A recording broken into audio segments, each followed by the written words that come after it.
Good morning friends, welcome to our YouTube channel Guruji study. दोस्तों, आज है 7 अगस्त 2021। तो शुरू करते हैं करंट अफेयर्स इस पावरफुल थॉट के साथ, जो है ईश्वर का दिया कभी अल्प नहीं होता, जो टूट जाए वो संकल्प नहीं होता, हार को लक्ष्य से दूर ही रखना मेरे दोस्त, क्योंकि जीत का कोई विकल्प नहीं होता। तो पहला प्रश्न है, हाल ही में किस भारतीय पहलवान ने टोक्यो ओलंपिक में 57 किलोग्राम फ्री स्टाइल वर्ग में रजत पदक जीत लिया है? ऑप्शंस हैं रवि कुमार दहिया, सुशील कुमार, दीपक पूनिया या फिर योगेश्वर दत्त। इसका उत्तर है रवि कुमार दहिया। भारतीय पहलवान रवि कुमार दहिया ने शानदार प्रदर्शन करते हुए रजत पदक अपने नाम किया है। 5 अगस्त 2021 को 57 किलो फ्री स्टाइल वर्ग के फाइनल में रवि दहिया को दूसरी वरीय रूस ओलंपिक समिति के पहलवान जावुर युगुएव ने 7-4 से मात दी।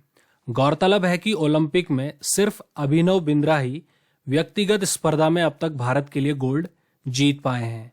अभिनव बिंद्रा ने बीजिंग ओलंपिक 2008 के 10 मीटर एयर राइफल स्पर्धा में यह सुनहरी उपलब्धि हासिल की थी। अगला प्रश्न है, मोटो जीपी इंडिया के लिए कंपनी ने निम्न में से किस अभिनेता को अपना ब्रांड एम्बेसडर बनाया है?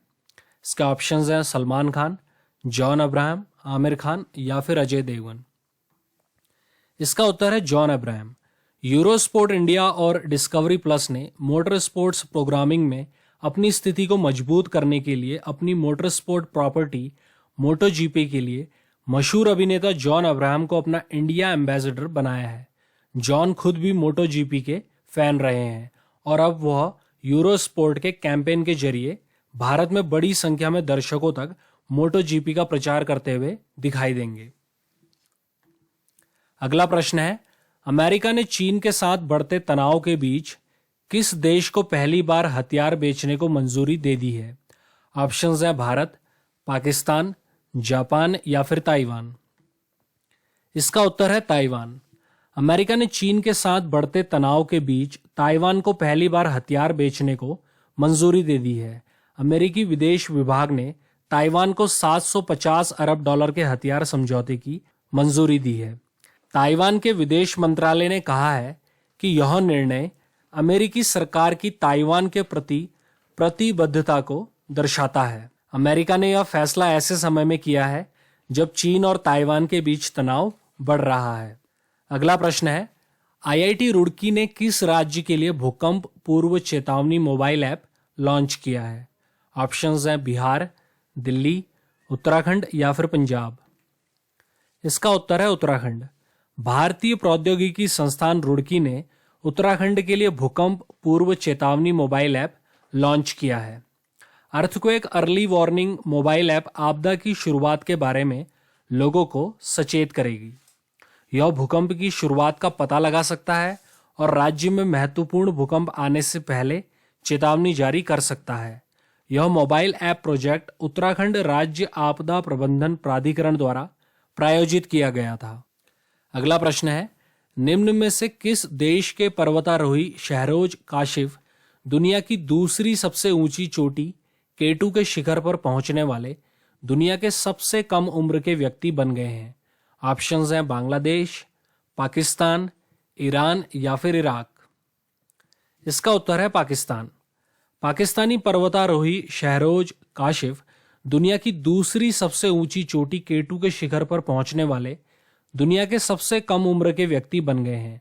लाहौर के शहरोज काशिफ ने बोतलबंद ऑक्सीजन की मदद से 8,611 मीटर ऊंची चोटी को फतह करने की उपलब्धि हासिल की। शहरोज काशिफ से पहले महान पर्वतारोही मोहम्मद अली सतपारा के बेटे साजिद सतपारा 20 साल की उम्र में केटू पर चढ़ने वाले सबसे कम उम्र के व्यक्ति थे। शहरोज काशिफ ने 17 साल की उम्र में दुनिया के 12वें सबसे ऊंचे पर्वत 8,047 मीटर चौड़ी चोटी को भी फतह किया था।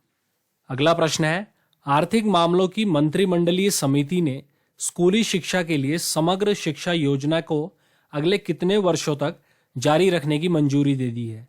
ऑप्शंस हैं 10 वर्ष, 7 वर्ष, 4 वर्ष या फिर 5 वर्ष। इसका उत्तर है 5 वर्ष। आर्थिक मामलों की मंत्रिमंडलीय समिति ने स्कूली शिक्षा के लिए समग्र शिक्षा योजना को अगले 5 वर्षों तक जारी रखने की मंजूरी दे दी है। शिक्षा मंत्री धर्मेंद्र प्रधान के अनुसार यह योजना 1 अप्रैल 2021 से 31 मार्च 2026 तक जारी रहेगी। यह योजना शिक्षा और प्रौद्योगिकी पर ध्यान केंद्रित करके स्कूली शिक्षा की गुणवत्ता में सुधार लाने पर जोर देती है।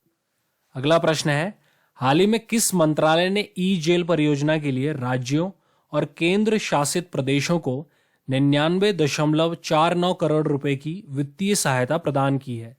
ऑप्शंस हैं गृह मंत्रालय, रक्षा मंत्रालय, वित्त मंत्रालय या फिर स्वास्थ्य मंत्रालय। इसका उत्तर है गृह मंत्रालय। गृह मंत्रालय ने ई जेल परियोजना के लिए राज्यों और केंद्र शासित प्रदेशों को 99.49 करोड़ रुपए की वित्तीय सहायता प्रदान की है।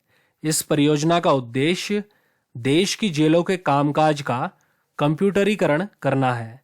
इसे सभी राज्यों और केंद्र शासित प्रदेशों में लागू कर दिया गया है।